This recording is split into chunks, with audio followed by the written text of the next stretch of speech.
Bir has adamı vardı. Bir görsen tam bir piç. Nasıl sevdirdi kendini herkesin.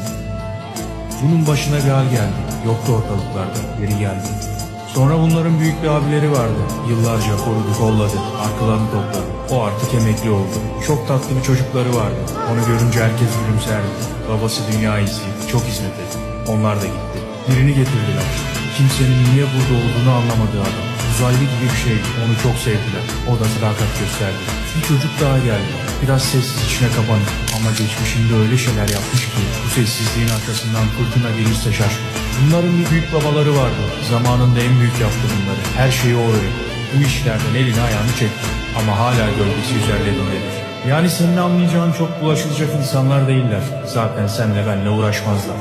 Onların hayali dünyalardan daha büyük. Benim rüyalarım dünyadan daha büyük.